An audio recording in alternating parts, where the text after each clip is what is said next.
Welcome to the 2013 What's New at the U. I'm Jimmy McKelvey. And I'm Alexis Benton. Over the course of the semester, students have come out to different events on campus to document them. Here we showcase some of those events for you. Alvernia's men's basketball team went on an improbable run this season, capturing their second MAC Commonwealth Championship in 3 years and winning the school's first NCAA tournament game since 2003. However, the highlight of the season would have to be the rededication of the basketball court to JackMcCluskey. Our Crusaders took on crosstown rival Albright College in a game that was overshadowed by the humbling events of the evening. On January 30th, Alvernia University held a memorable ceremony. Before holding the school's biggest game against rival team Albright College, the floor in the gym of the Physical Education Center was renamed to JackMcCluskey Court. This was a very monumental moment for the Alvernia Crusaders. Jack McCluskey, basketball-wise, really put Alvernia University on the map. Vice President John McCluskey says that Jack McCluskey was more than just a basketball coach here at Alvernia, that he was a mentor, father, and inspiration as well. Well, my relationship certainly was a father-son relationship.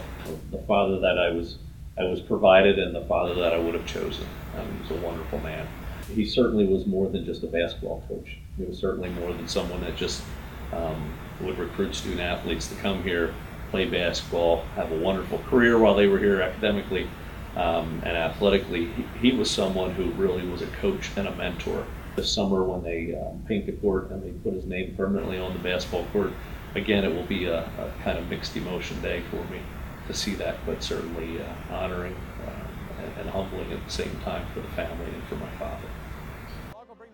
The head men's basketball coach, Mike Miller, says that Jack McCluskey was a very influential man. He also says the plans McCluskey had for Alvernia in the future are exactly what is going on now.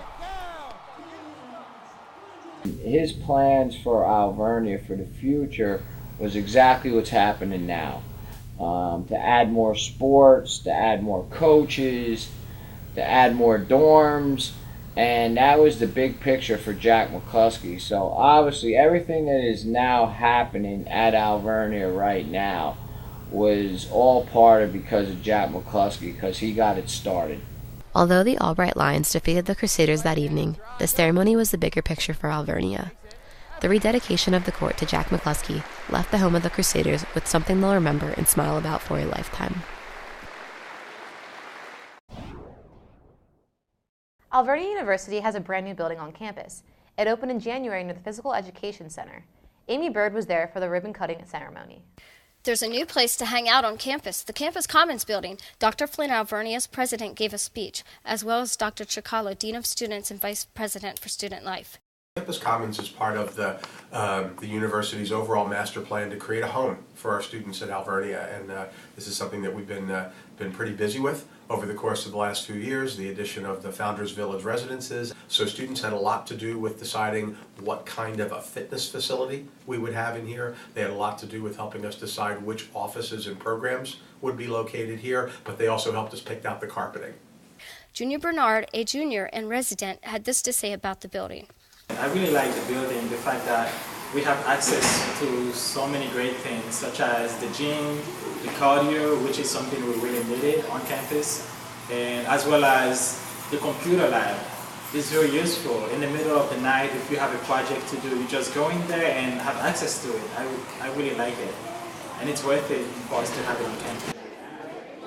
There are also computers and printers available for student use spread throughout the building. The Campus Commons also has a 2-floor fitness center and dance studio where students can work out, lift weights, do cardio, and aerobics. The Campus Commons is considered a state-of-the-art replacement for the old Center for Student Living building that was demolished a few years ago. Campus Commons has also helped centralize some offices on campus. Student services, student activities, student leadership, and campus ministry have been brought under one roof.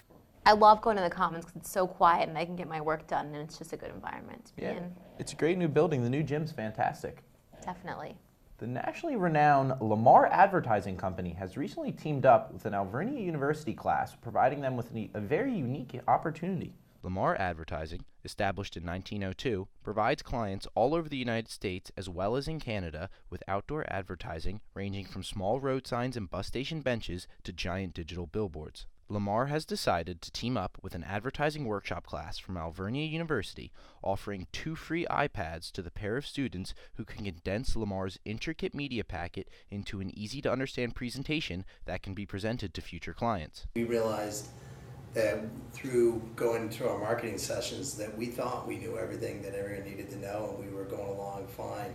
And we realized through just collaboration that we want to see it through a younger person's eye and how they view digital and how they view media as a whole in general. So we came up with an idea not only to come up and see what makes us different than our competitor, but see what makes a difference through the eyes of a student at Alvernia.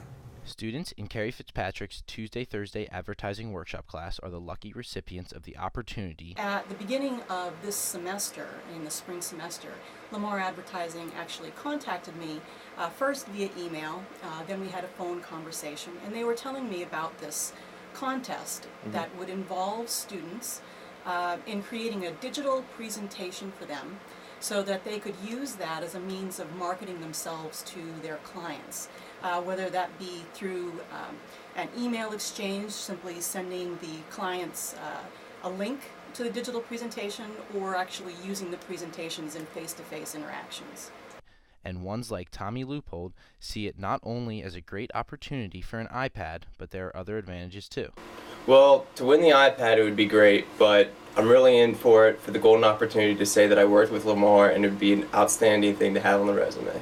The presentation will not be easy. With the media packet consisting of over 30 pages of information and examples, the students will have to use what they have learned through the semester to create a winning presentation. The project with Lamar Advertising is a fantastic opportunity for the students because we have talked about a number of issues related to both the creative and the business side of advertising. So we've talked about branding and slogans, we've talked about building budgets, we've talked about working with the clients to meet their needs, as well as thinking about audience needs. When asked, no students wanted to give up their tricks or ideas, but for their final in the class, each group will present in front of the managers of the Berks County Lamar branch, where they will be graded for the class, as well as judged in the competition for the iPads. I happened to be in that class, Alexis. It was a fantastic opportunity. I think it is a good opportunity for the students here at Alvernia, and I think they'll gain a lot out of it. Definitely. There are many talented students on campus making this year's talent show, Alvernia's Got Talent, a great show. Here's more about it. Chris Say has a story. During the cold, desolate month of March, the event Alvernia's Got Talent occurred. With over half a dozen contestants and a full audience, it was a great time all around. You up there on stage just playing is just an amazing feeling. Kerwin Ortega was one of the contestants. He plays the guitar and writes his own music. I mostly did it to just be able to perform and just really get a little more experience with that, and just to share my music with everybody and have a great time, For the person who wins the competition, they get $150 and get to compete on the next step up, Berks Got Talent. For many of those competing, however, the sheer joy of performing on stage in front of a crowd is a prize within itself. And just really, you up there on stage just playing is just an amazing feeling. For anyone wondering if Kerwin is going to enter next year, I asked him, and he responded with, Definitely. It's even if I don't make it, it's just really great to perform in front of everybody and just give them a show. Great to see all the students from Alvernia out there trying hard and showing their talents. Alvernia definitely has a lot of talent on campus this year, I would say. I agree. Books you can eat. The 6th annual edible book competition took place at Alvernia's library last month, allowing students and faculty to show off their literary and culinary creativity. Zach Zima has the story. The Edible Book Competition has been a reoccurring event held in the Dr. Frank A. Franco Library. Students and faculty gather together to share books and food near the end of the spring semester every year. It's a library tradition in different types of libraries, public libraries, academic libraries. It's a fun event that's usually held around the time of April 1st for April Fool's Day. Full-time students enter the competition every year. Jessica Dopke, a senior nursing student, has always been a spectator of the event, but but this year she had decided to take a break from the studying and join in on the fun. I love baking and I love decorating food stuff, and I just never had time to participate before, so. Miss Dobke enjoyed her time putting together her entry, which depicted the book 50 Shades of Grey. She did this by baking cupcakes and icing them with different variations of the color gray. Miss Dobke explained the competition and why she was interested by it. The concept of it was, I thought, really interesting. So it's so open for interpretation that there's no telling what you're going to get. Ginger Mickey, the weekend and evening librarian, also competed in the edible book competition as a faculty member. Miss Mickey was eager when she first heard about the competition through a staff meeting. I love to read, and it was a fun way to express the books that we've read. I had never heard of it before. I thought it would be fun to do, but it was also intimidating because how do you turn a book into food? But Miss Mickey soon found, much like previous entrants, that her entry could be simple and fun. After some research, she decided to do A Yellow Raft in Blue Water by Michael Dorse. I saw people doing Jell-O and cakes, but this time I figured with water. We were just going to go with Blue Punch, and then we have a Twinkies no longer exist, so it is a Dreamy that's floating in it. Entrants in the competition are not the only ones who have fun at the edible book competition. Dr. Tom Flynn, president of Alvernia University and edible book judge, enjoys the competition every year. The thing that makes this so much fun is it combines good food with some good reading, with some good fun, so it's a good combination. Although Dr. Flynn enjoys the competition, he takes judging it very seriously. Well, it's a very, very complex, sophisticated process, and it involves, deep thinking and a lot of reflection, and then we sit down and we sort of pool our intelligence or lack thereof and come to consensus. The winners of the competition are as followed. Third place was a tie between Naked Lunch and Farewell to Arms. Second place went to Cupcakes, and first place went to 50 Shades of Grey. Each winner won a gift card to different stores. The library is happy for the competitors who do enter, but they would like to push for more of a certain demographic. I wish we had more student participants, but I'm glad for the ones that we get. Curtis Datko, Access Services Librarian, would prefer more students in the competition. He feels it is a fun event for students to relieve the stress that comes from the end of the semester. He wants more student participation to bring the Alvernia community together. Sharon Neal, Library Director, agrees with Mr. Datko. It's a great sort of a stress buster. It's a break from, studying hard and working hard, especially this time of year when the crunch is on. The competition has been doing well in the past 6 years and continues to grow.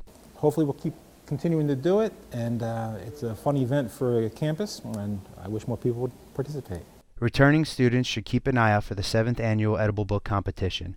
They can have fun, compete, win prizes, and of course, eat some food. What's better than good food and good books, Jimmy? I can't think of much, Alexis, but they did say everyone in attendance really ate it up. I bet they did. The Media Suite has been open on the bottom floor of Bernadine Hall for 2 years now. It has become a large benefit to students on campus looking to create multimedia projects. Terrence Bridgers tells us more about the benefits of the state-of-the-art facility. Here at Alvernia, it is no secret that the Media Suite has contributed to the success of many students. Mike Nerino, a staff member here in the Media Suite, has more. So this whole thing was put together by a Department of Justice grant, and the first time the students could really get access to it was the spring of 2012. So it hasn't been around for that long. We have a full range of Apple computers. We have 15 of them available in here with a wide suite of multimedia editing software. The computers are optimized so that they have the computing power to be able to handle the software. And then the software is sophisticated enough to really be able to do the type of media editing you need. And then, in addition, we have 2 special purpose rooms. We've got our sound editing room with a suite of pro audio tools. Also in that studio we have a green screen, so we can put whatever you want behind you. If you want to be broadcasting from the ESPN studio, we can do that. If you want to be broadcasting from the Himalayan mountains, from South Africa, we can put whatever background you want with that green screen. They've got pictures and video and sound clips and all sorts of other things, and they're doing things with Photoshop, and they're making their presentations a lot more professional and they're a lot more fun. Students who have problems troubleshooting can also receive media support from graduate assistants who often work down in the area. At the Media Suite, my main job is just to oversee the daily operations, so from running out equipment to helping people with prints, also to helping students, faculty, and staff with any kind of media projects, anything to do with graphic design, video production, anything to do really with Photoshop, Premiere, iMovie, and then also the random technology questions that we get, from how to turn on computers to how to, print or download Adobe Flash, something like that. So pretty more of a I guess like a media advisor, you could say, so just kind of here to help out. I've had a few classes there, Alexis. Really a nice place. Definitely, and the staff is very nice and helpful as well. I totally agree. Spring Fling 2013 was held April 25th through the 28th. The annual end-of-the-year event holds many different activities for students to enjoy while winding down the semester. Chris Davis spent some time there and brings us this story. With the spring semester coming to an end, students are preparing for finals and another successful spring fling filled with many fun activities. Quad 2013 was the main event and was held on April 26. This is an annual event hosted by SMA and includes a beanbag toss tournament, other games, music, and prizes. Students also receive a t-shirt for attending. I just want to shout out to Alvernia and to everyone involved in Quad 2013. It's going to be a blast. We're here to have some fun and to take home this trophy as the cornhole champions. But he's wrong, right? We'll take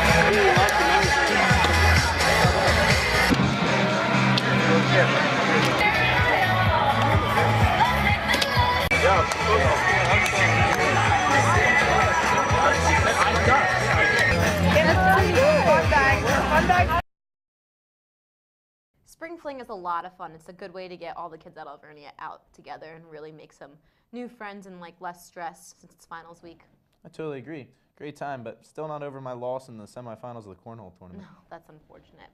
Well, thanks for tuning in to What's New at the U. I'm Alexis. And I'm Jimmy. Have a great day.